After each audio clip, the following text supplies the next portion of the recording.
Hola, ¿cómo estamos? Buenas tardes. Gracias por estar con nosotros otra vez el día de hoy. Hoy tengo el gusto de estar, yo soy el doctor Eduardo Barragán, presidente de la Asociación de Médicos del Hospital Infantil de México. Muchas gracias, Rodolfo, por estar aquí con nosotros. Rodolfo Jiménez es el jefe del Departamento de Infectología del Hospital Infantil de México. ¿Cómo estás? ¿Cómo te encuentras? Muy bien, Lalo, muchas gracias. Muchas gracias por la invitación. No, a ti por estar con nosotros y con nuestro público. Como que queríamos tocar otra vez una serie de consejos y de actualidades, sobre todo porque después del anuncio de ayer que esto se va a extender 4 semanas más, ¿no? Mucha gente dice, híjole, yo ya llevaba 2 semanas en mi casa, se empieza a poner difícil, ¿no? Porque pues el encierro, el no salir, y todavía me dicen que otras 4 semanas, ¿a poco sí será? Porque pues no hay tantos casos, ¿no? O sea, al final son 1000 casos y pues como que, ¿para qué me mantengo en mi casa? Ok, gracias por la pregunta, Lalo. Mira, esta situación, digo, si comparas 1000 casos contra 100,000 casos, 80,000 casos de China, más de 100,000 casos de Estados Unidos, pues pareciera que no es nada, ¿no?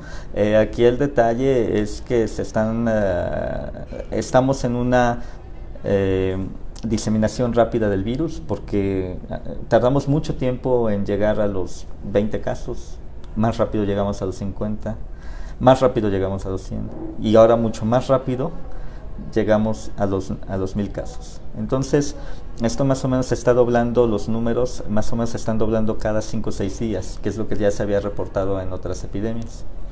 En otros lugares durante esta pandemia. Entonces, definitivamente tenemos que ser más estrictos con nosotros, tenemos que salir exclusivamente para lo indispensable, porque si se siguen doblando el número de casos, vamos a estar en una situación crítica en X o Y tiempo, ¿no? Y eso precisamente es el consejo de las autoridades de salud, por la cual decidieron extender esto, porque tenemos que detener que se doblen tan rápido el número de casos. El hecho del contagio es fácil, sí es fácil el contagio de coronavirus, y eso favorece que estén doblando más o menos cada 5, cada 6 días el número de casos. Esa es una situación real, es una situación ya medida, ya no es teórica. Entonces, si no hacemos nada, que ahorita lo que tenemos para hacer es distanciamiento social, es el quedarse en casa, el no tener contacto con el resto de las personas, que pueden ser incluso personas muy queridas, es para eso, para que al final podamos estar todos en la siguiente reunión de Navidad. Ok. Oye, mucha gente pregunta, sobre todo en nuestra área, ¿no? Niños que tienen trastorno por déficit de atención, espectro autista, ya los niños están desesperados. Oye, pues si salgo media horita, 1 horita aquí al parque, me voy a dar una vuelta a la Alameda, ¿no pasa nada? Es relativo. Como todo en esta vida es muy relativo todas las cosas. No pasa nada porque si no tengo contacto con nadie más, pues nadie más me va a contagiar. Pero el problema es el mensaje que yo mando al resto de la sociedad. Si yo mando el mensaje de que presente, que no pasa nada, poco a poco se va relajando este fenómeno de esta disciplina que tiene que ser el distanciamiento social, y entonces precisamente tus pacientitos de déficit de atención y demás saben que tienen que ser muy estructurados, porque si no se pierden. Igual la sociedad mexicana, si dejamos de ser estructurados y disciplinados en el hecho de quedarte en casa, del distanciamiento social, al rato va a haber de nuevo mucha, pues a lo mejor no tanta convivencia, pero mucha gente en la calle, y eso es lo que no queremos, ¿sí? Cuando menos movimiento haya, entre menos movimiento haya en las calles, en las plazas, en todas las plazas deben de estar prácticamente muertas ahorita. Si no logramos eso, es fácil que el virus todavía siga propagándose en la comunidad. Y lo que no queremos es eso, lo que queremos es disminuir la velocidad de contagios, que en vez de que se doblen los casos cada 5 o 6 días, que se doblen lo más alejado posible. El hecho de que va a circular el virus en la comunidad es factible, pero que se doblen los casos lo más lento posible, porque no es lo mismo que se doblen de 10 a 20 que se doblen de 1000 a 2000, y después de 2000 a 4000, y después de 4000 a 8000, y entonces en forma relativamente rápida vamos a estar en 20, 30, 40, 50,000 casos, y eso es lo que no queremos, para que las personas que se enfermen las podamos atender con calidad, para que si yo me enfermo yo tenga quien me atienda y donde me atienda. Okay, nosotros seguimos trabajando aquí en el hospital, tú estás encargado de todo ese proceso. Afortunadamente seguimos vigilando casos sospechosos en niños. sigue pareciendo que niños, la manifestación, muchas mamás están todavía preocupadas, las manifestaciones en los niños en general pudiera ser que no sean tan... Ok, la parte de este tipo de esta infección por coronavirus en niños es muy peculiar, porque afortunadamente para los que vemos niños no es tan importante la manifestación clínica y tampoco es tan frecuente. Los casos que se conocen de esta epidemia es que aproximadamente los casos reportados en China son solamente el 2% de los casos detectados. Y aparte, son muy poquitos son muy poquitos los que requieren hospitalización. En adultos más o menos el 15% requieren hospitalización y más o menos el 5% requieren hospitalización en niños. Eso no quiere decir que el niño o el adulto joven pueda estar en la calle, porque si no, después nos lo llevamos a la casa. Y si el niño llega a la casa con el papá, tenemos amigos, compañeros, colegas que tienen niños ya un poquito más grandes. Entonces, si mi colega tiene 60 años y el hijo tiene 20 años, por ejemplo, pues a lo mejor al hijo el pronóstico será diferente, pero el papá que ya tiene 60 puede ser completamente diferente, tiene mucho mayor riesgo de hospitalización y de requerir terapia intensiva o de un proceso un poco más grave, ¿no?, que el niño de 20 años, ¿no? Entonces, que el chavo de 20 años, ya no niño. Pero entonces por eso es por lo que el joven y el niño también tienen que estar en casa, aunque aparentemente el cuadro clínico sea menos grave que en el adulto y sobre todo en el adulto mayor. Sí, muchos, yo creo que eso es un mensaje súper importante, ¿no? Que hay que utilizar la tecnología para que muchos abuelitos quieren ver a sus nietos, los nietos quieren ver a sus abuelitos, pero es mucho mejor a través de comunicación por teléfono, ¿no?, videollamadas, y que los puedan estar saludando todos los días, pero que de preferencia traten de no tener contacto, ¿no? Sí, es una recomendación completamente prudente. No hay abuelito que no quiera abrazar al nieto, no hay papá que no quiera abrazar al hijo, a la hija. Aquí el detalle es que si el niño está levemente enfermo y lo contagia al abuelo le va a dar, tiene mayor riesgo de una parte grave. Entonces es mucho mejor utilizar la tecnología. Por ahí hay un meme que anda circulando en redes sociales de Batman y Robin, ¿no? Donde dice Robin, pues a mí no me va a pasar nada, y le da una cachada a Batman, puedes matar a Alfred, ¿no? Entonces pasa lo mismo con los abuelos, o sea, a lo mejor al niño, al joven, tiene poca posibilidad de que le vaya mal, pero se lo lleva al abuelo, quién sabe cómo le vaya al abuelo. Entonces es mejor utilizar la tecnología así como ahorita, y estar en una videollamada, por cualquiera de las plataformas que hay disponibles. Oye, y por ejemplo, mucha gente está ahorita utilizando el recurso para pedir comida, ¿no? Platicamos, comida, de ya sea el súper o la comida, te la llevan. ¿Hay alguna recomendación sobre el manejo si te llevan a la farmacia? ¿Hay alguna recomendación para cuando lleguen esos productos a tu casa? Okay, la primera recomendación, que es sumamente clara, es la higiene de manos. Yo la toco, abro, el plástico probablemente se va a desechar. Entonces, en el plástico puede sobrevivir coronavirus algunas horas. Entonces, lo que yo tengo que hacer es higiene de manos después de tocar eso. Y entre que toco lo que llega al domicilio y que me lavo las manos, no me debo de tocar la cara, porque el otro medio de contagio del coronavirus es que yo toque una superficie infectada, que la tenga en las manos y que me la lleve a la boca, nariz u ojos, y por ahí entra el coronavirus. Entonces, la higiene de manos es fundamental. Como medida adicional, si quieren utilizar alguna toallita con alcohol, por ejemplo, que podría ser nada más incluso alcohol grado medicinal 90%, una limpiadita, la manejo, la corto, desecho lo que tenga que desechar y me lavo las manos. La higiene de manos es lo que no se pueden brincar. Y como dato adicional, pues bueno, alguna toallita alcoholada. Ok.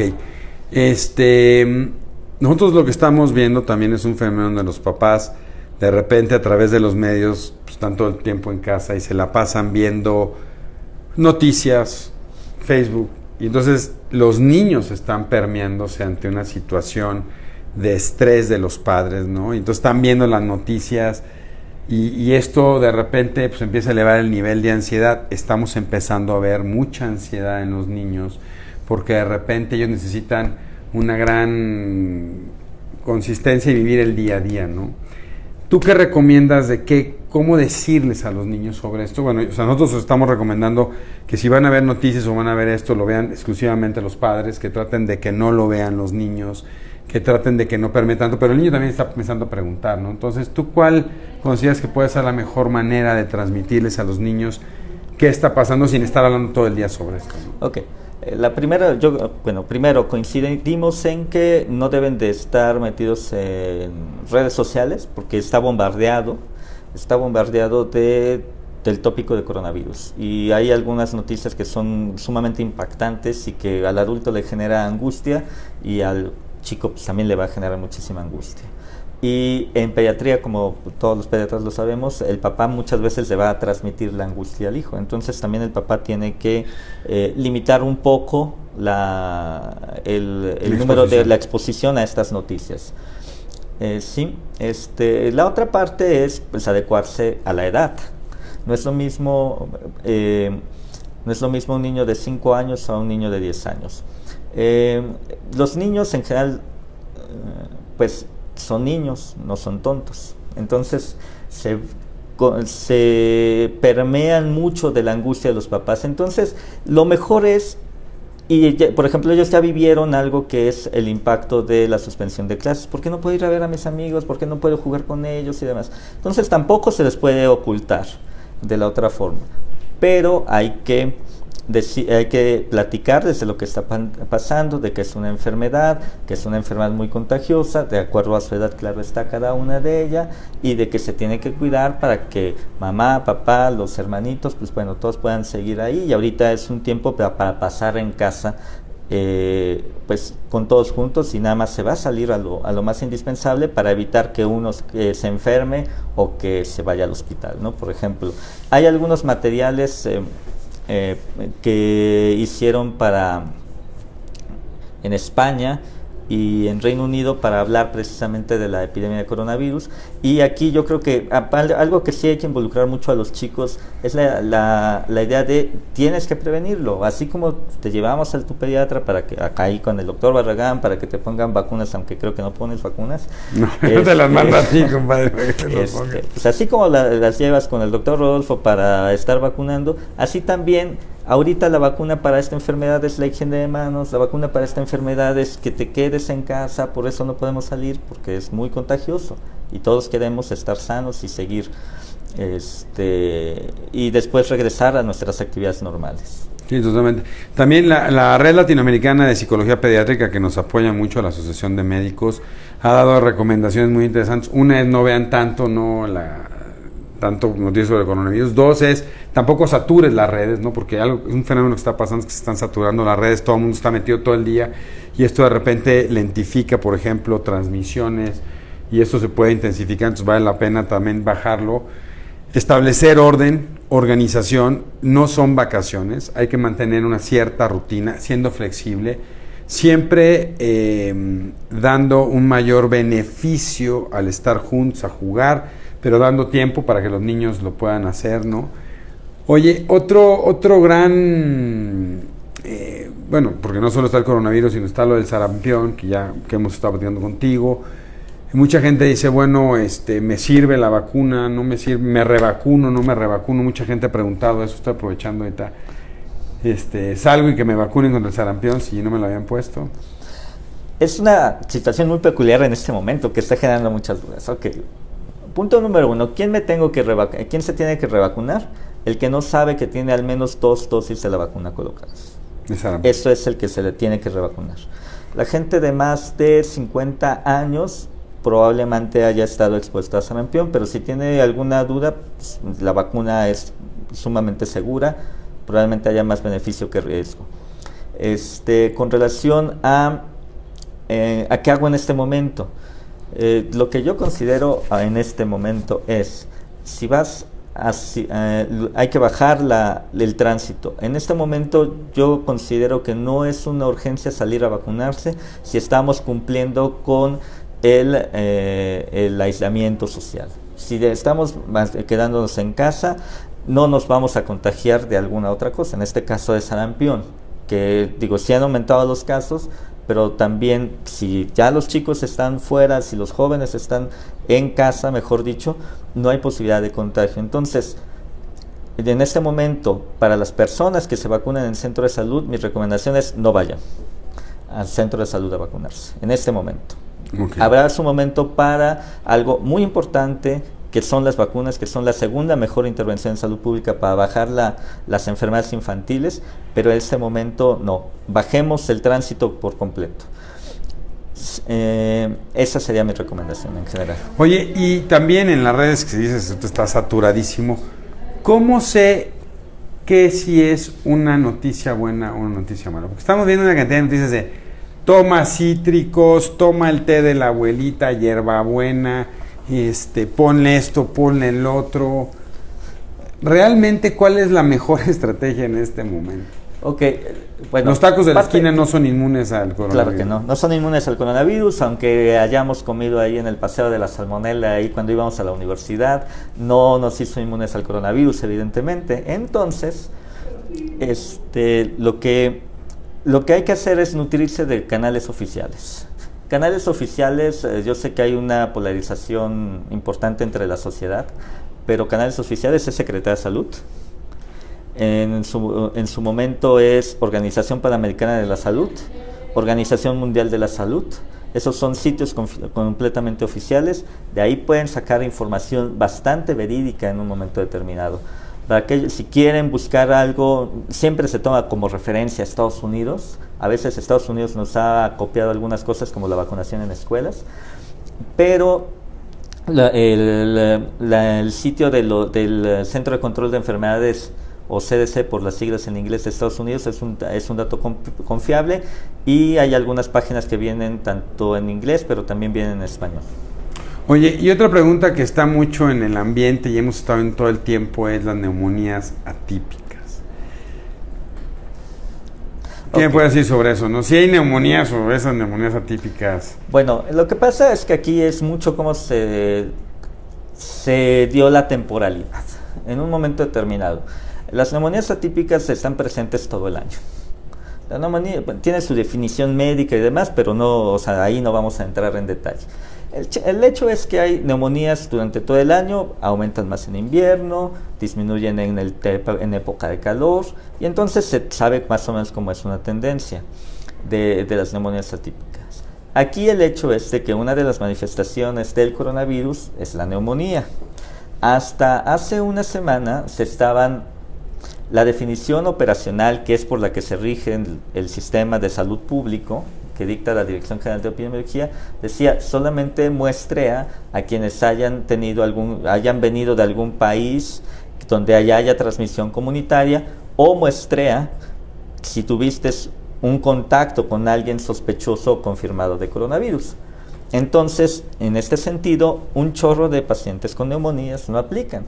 De la noche, no de la noche a la mañana, después del análisis que se hizo hace una semana, se evalúa que ya hay transmisión comunitaria en México. Entonces se crea una definición operacional, es decir, si cumple tales características el niño, lo tendrías que muestrar, porque ya se considera que se está dispersando en la comunidad, ya no forzosamente tendría uno que venir de Estados Unidos, de Europa. Entonces, al hacer eso, se van a empezar a muestrar niños que requieren internamientos por hospitalización, que en otro momento epidemiológico, el año pasado, se daba su atención estándar y ya. Aquí también quiero aprovechar, ojalá que ninguno de sus niños requieran hospitalización por neumonía. Pues si tienen una hospitalización por influenza, por ejemplo, a lo mejor en los hospitales públicos nos van a ver disfrazados, porque casi todos los pacientes con neumonía cumplen la definición operacional para descartar coronavirus. En este momento en pediatría hay muy poquitos casos ahí, pero van a ver que se va a muestrear. Bueno, y sí seguimos teniendo neumonías atípicas, las cuales no quiere decir que sean por coronavirus, ¿no? Seguimos teniendo los problemas de neumonía que hemos vivido durante tantos años. Entonces, que la gente esté relativamente, hay que buscar atención. Si un chico tiene neumonía, hay que buscar atención médica. Ya después de esto, a lo mejor van a ver que se les va a tomar la muestra. Y en la gran mayoría, creo yo, por cómo se ha comportado la epidemiología, que decíamos al principio, solamente el 2% de los casos han sido en pediatría, lo más probable es que se detecte algún otro virus y que este nuevo coronavirus salga negativo, pero eso lo tiene que decir la prueba, que ahora ya incluye ellos y van a ver que en los hospitales públicos se van a estar muestrando este tipo de niños. Okay, no sé, Juan Carlos nos está ayudando, si hay alguna pregunta en nuestro público que nos puedas hacer para que la conteste. Vamos desde arriba. ¿Qué tan delicada? Dice, ¿qué opinas de acudir al hospital a tus citas médicas? En este momento yo, si no es una cita médica indispensable, yo la reprogramaría. Okay. O pueden utilizar el servicio de videollamada, ¿no? La otra situación, dependiendo de su médico, sobre todo en el médico privado, podría ser una telemedicina por videollamada. ¿Te recomendado? Sí. Luego, dice Carlos Gómez, le manda un saludo, dice, ¿hay estudios que comparen la carga viral de SARS-CoV-2 entre adultos y niños y su relación con los pocos casos en pacientes pediátricos? No. Gracias, un saludo de vuelta para Carlos, que estuvo por acá con nosotros. Esto es muy técnico, nada más se sabe que entre mayor sea la cantidad del virus o carga viral, o mejor dicho, el paciente grave tiene mayor cantidad de virus detectado comparado con el paciente que está en su domicilio con síntomas más leves. Luego nos pregunta Gris... Pero en niños no hay, no sabemos, en niños no se sabe. No. Okay. Nos pregunta Gris, dice, ¿es cierto que tenemos que lavar, desinfectar todo lo que compremos en el súper, en todos lados? Ahorita, no es una recomendación formal, se puede hacer, pero lo que no se puede dejar de hacer es la higiene de manos. La higiene de manos y no tocarse la cara, eso va a proteger mucho. Si ustedes prefieren, se sienten más tranquilos limpiando lo que compran en el súper, está bien, está perfecto, pero lo que no se puede dejar de hacer es evitarse tocar las manos y después lavarse las manos con agua y jabón. Si van a limpiar lo que llegue del súper, preferentemente con alguna toallita, puede ser la toallita alcoholada, con alcohol, incluso con alcohol al 90%, un trapo y que se lave con eso. O puede ser también cloro, pero es un poco más irritante, ¿no? El alcohol puede funcionar también. Ok, dice, en el caso de los niños con epilepsia, dice, me angustia que una infección bacteriana, o en este caso viral como por COVID, por la temperatura alta, ocasione una situación de emergencia o acudir al hospital. En el caso de estos pequeños, ¿qué sugerencias tienen para nosotros? Okay, yo creo que la primera es en esto, que son un grupo peculiar y probablemente más vulnerable por su condición de la epilepsia. Primero comunicarse con el médico y después de comunicarse con el médico, si necesitan acudir al hospital, pues lo van a tener que hacer con todas las precauciones, ¿no? Igual en el hospital mantener la higiene de manos. Si el niño va enfermo con síntomas respiratorios, vale la pena que ahí sí, si tienen un cubrebocas a la mano, colocarse un cubrebocas, si no en el hospital se les dará, y esto es para evitar la dispersión por gotitas del virus que pudiera estar afectando al niño con sintomatología respiratoria. Si el adulto también tiene sintomatología respiratoria, también tendrá que ponerse, aunque no tenga síntomas que se han diseminado como parte de la sintomatología del COVID. Esta pregunta bien interesante y bien frecuente. ¿Se puede sacar a un niño aunque sea para ir a la tienda, para bajarle el estrés de estar encerrado, siguiendo todas las recomendaciones de higiene? Esta es súper frecuente. Lo idóneo es no.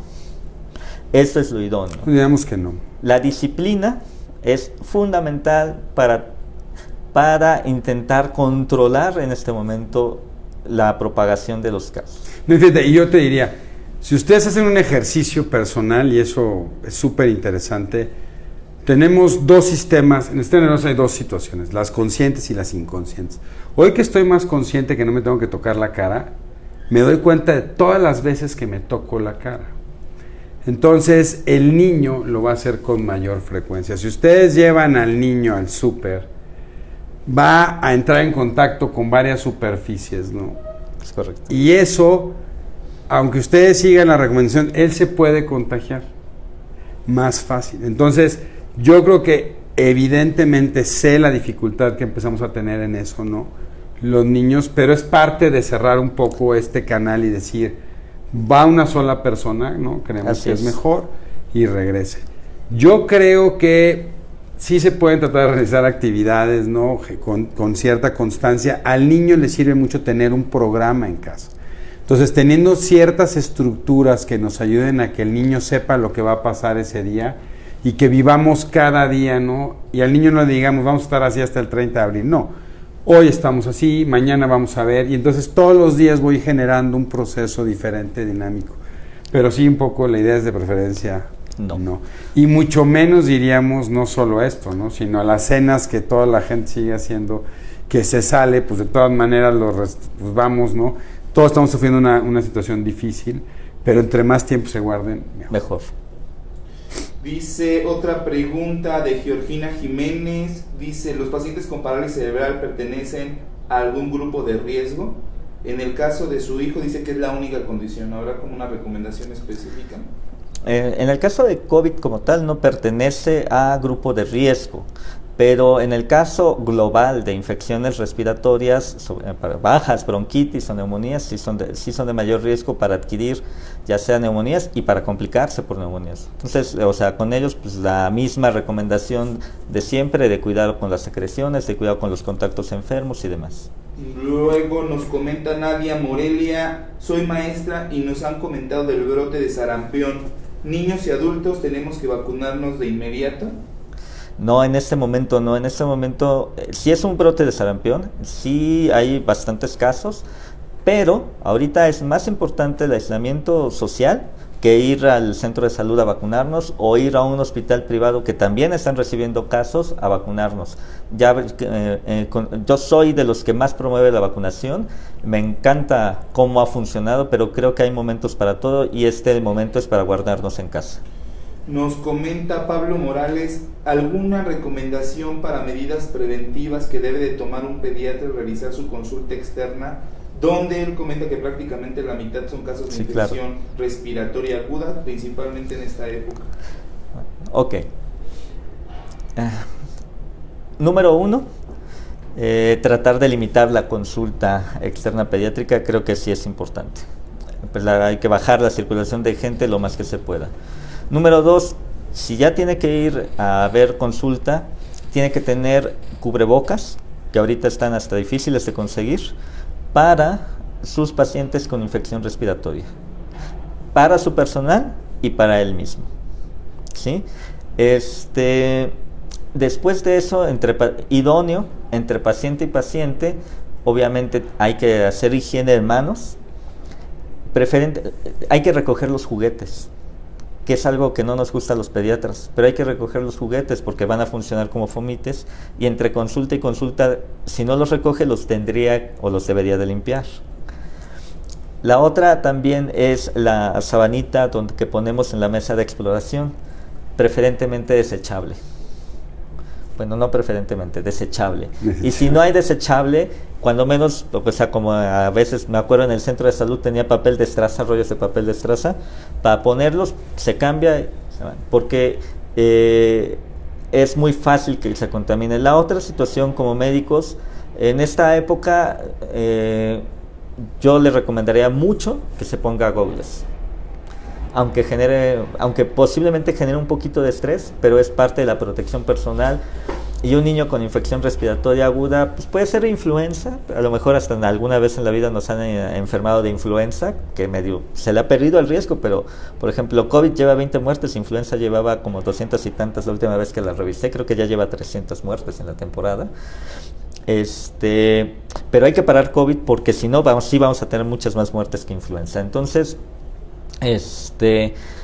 son las recomendaciones para el pediatra. Los gogles me parece una situación importante. No es suficiente los lentes. Yo uso lentes, ahorita no los traigo, así como los que tiene Lalo Barragán, tampoco, porque por arriba literalmente puede caer gotas a los ojos y con eso infectarnos de cualquier virus respiratorio. No forzosamente tiene que ser COVID, pero obviamente ahorita que estamos hablando de esto es un riesgo de infección.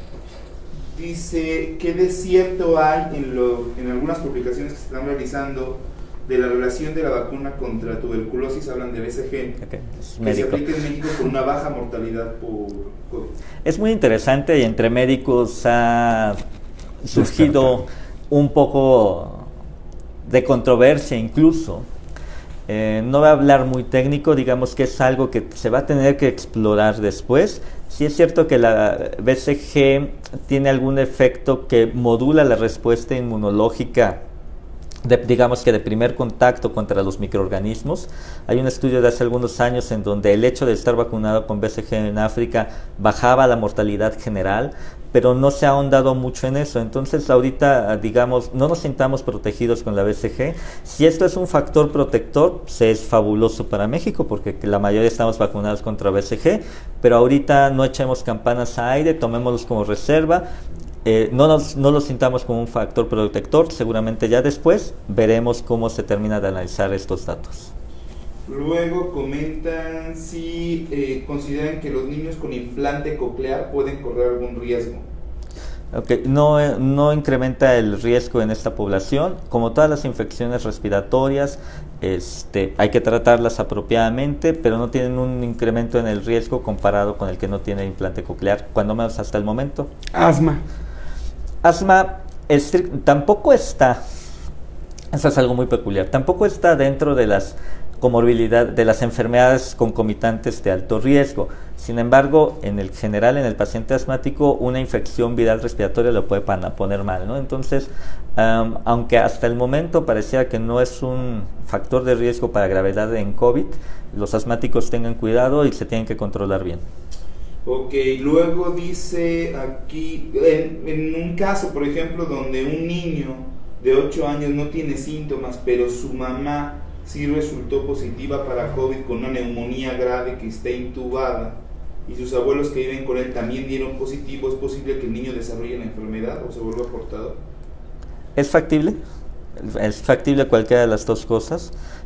Las autoridades de salud correspondientes decidirán sus médicos si le toman o no le toman la muestra en un momento determinado como estudio de contacto.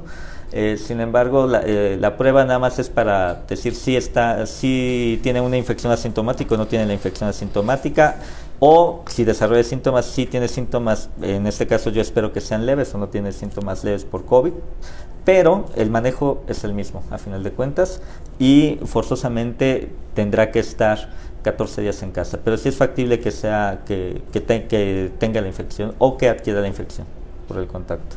Ok, y dice por aquí, niños con secuelas de kernicterus, ¿qué riesgo tienen?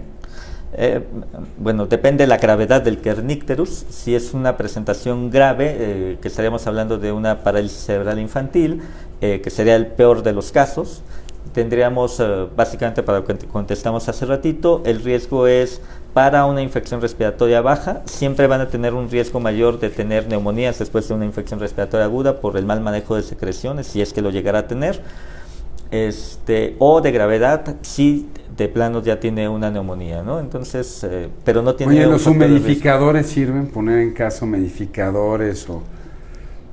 No. Okay. No hay ninguna evidencia de que mejor humidificar. Que humidificar. Airear los cuartos. Eso sí, en términos generales, se recomiendan para todas las infecciones respiratorias que tenga una buena iluminación y que tenga una buena ventilación, en términos generales. No es una recomendación específica para COVID, es una recomendación general para infecciones respiratorias. Ok, aquí comentan algo de información sobre el uso de hidroxicloroquina con acitromicina, si hay evidencia o se ha utilizado. No hay evidencia de eficacia, no hay evidencia contundente de eficacia, para no hablar tan técnico. Es un hecho que en los casos graves, pues a veces se tienen que hacer cosas, aunque no estén plenamente poco ortodoxas. Pero en general la recomendación, incluso aunque den positivo para una sintomatología leve, es no utilizarla. Como preventivo con hidroxicloroquina tampoco. Para síntomas leves positivos tampoco. Para tratamiento empírico en síntomas leves tampoco. Y ya el hospitalizado ya dependerá de la experiencia, de la experiencia clínica en otros rubros, del médico tratante en su momento. La cloroquina no tiene eso se parece un buen prospecto, pero no es clara su eficacia todavía. Y lo que sí es clara es que prolonga, hace diferente el ritmo cardíaco, potencialmente puede tener problemas en el ritmo cardíaco, puede ocasionar arritmias incluso bastante graves que pueden poner en riesgo la vida. Entonces, como profilaxis, es decir, para prevenir que me enferme, o como tratamiento de síntomas leves, es desaconsejable. No hay que comprarlo. No se lo tomen. Exacto. Incluso ya ni siquiera hay, ya la hidroxicloroquina ya nada más se va a dejar para hospitales, para casos muy graves, de acuerdo a la expertise de los médicos. Antivirales. Si me empiezo a tomar un antiviral medio profiláctico. Tampoco sirven. Tamiflu. No tiene ninguna actividad contra coronavirus. Sirve si tienes si llegaras a tener infección por influenza, sí sirve. Si tienes infección por coronavirus o por cualquier otro virus, si no tienes infección por influenza, no sirve para nada. Nada más te gastaste un poco de dinero. Okay. ¿Alguna recomendación sobre el lavado de manos? ¿Cuántas veces se tiene que lavar las manos en el día? ¿Cuál es el mejor momento para hacerlo? ¿La colocación de gel? Ok. ¿Cuándo lavarnos las manos? Como dijo nuestra abuelita, antes de comer, después de ir al baño, y cuando visiblemente tengo las manos sucias, me tengo que lavar las manos sí o sí con agua y jabón. Cuando son otras... Toda la mano. Toda la mano. Porque luego nomás la hacemos así. No, es toda la mano. Hay un video que está en internet que está muy bueno, que voy a ver si lo puedo conseguir por ahí. Para subirlo a las redes de la asociación, ¿no? En donde lo que se hace es que se da una ilustración de cómo se tiene uno que lavar las manos con pintura. Y entonces el hacer todos los movimientos correctamente hace que todo quede pintado uniformemente de negro. Eso es lo que va a pasar con el jabón o con el gel si ustedes hacen correctamente la higiene de manos. Lo vamos a buscar para subirlo a la página de la asociación.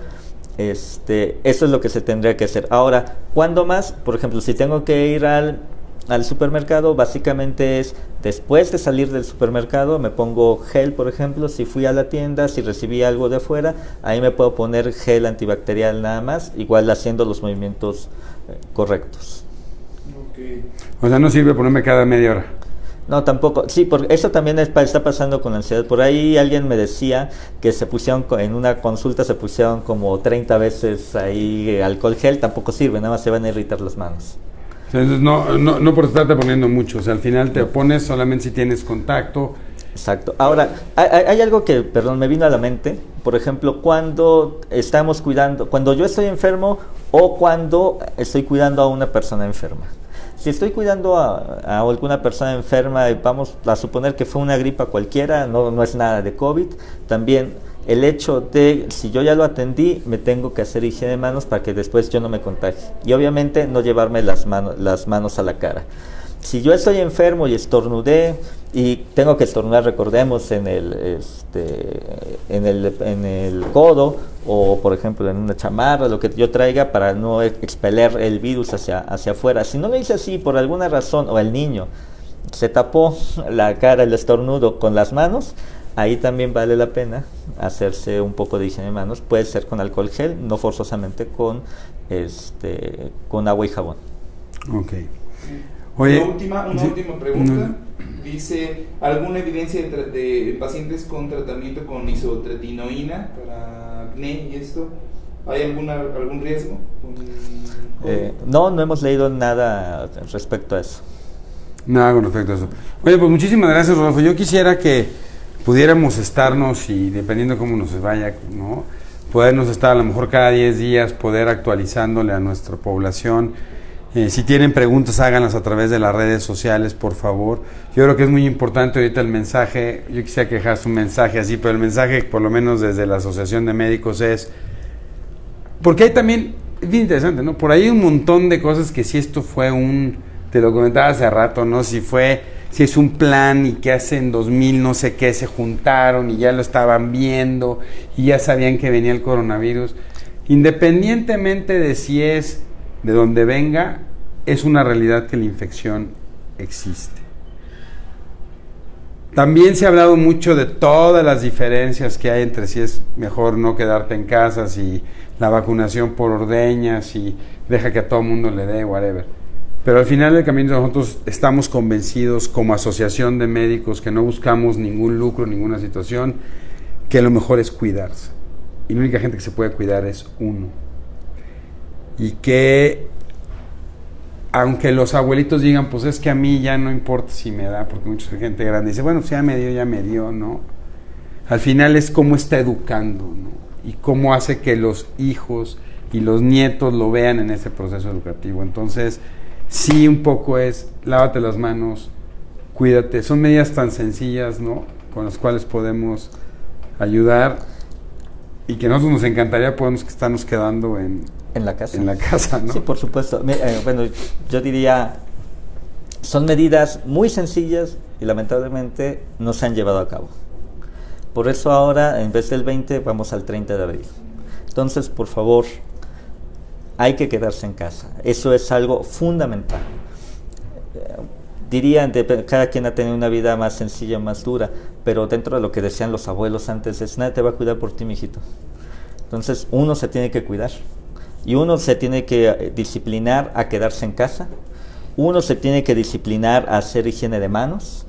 Uno se tiene que disciplinar también, si necesito atención médica, ahora sí tengo que tener atención médica. Entonces, cuídense, ayúdenos a cuidarlos, ayúdenos a atenderlos lo mejor que se pueda, quedándose en casa. No están de vacaciones, separaron las actividades para que a quienes nos toca estar de este lado los podamos ayudar lo mejor posible.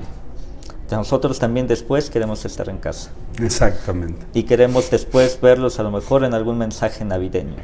Sería maravilloso que viviésemos, ¿no? Entonces se pasa tiempo rapidísimo. Un mes se puede ver muy difícil, pero al final del camino en un mes pasan tantas cosas que por favor quédense en casa, cuídense muchísimo, lávense las manos, a los abuelos a distancia, los pueden cuidar mucho mandando mensajes y llamándoles todo el tiempo, pero por favor traten de quedarse lo mayor tiempo en casa. Muchísimas gracias, Rodolfo, cuídate mucho, gracias por todo el apoyo. Tengo que reconocer que Rodolfo ha sido un pilar fundamental en el hospital y todo el apoyo que nos está dando para la atención de nuestros hijos. Muchísimas gracias, te lo agradecemos mucho. Muchas gracias. Y estamos en comunicación, no se pierdan. Por favor, todo esto queda en los podcasts de la asociación. La semana que entra ya tenemos el podcast de la Asociación de Médicos del Hospital Infantil de México, se los voy anunciando. Síganos en nuestras redes, síganos en nuestros live y que Dios los cuide. Proténganse. Gracias, hasta luego.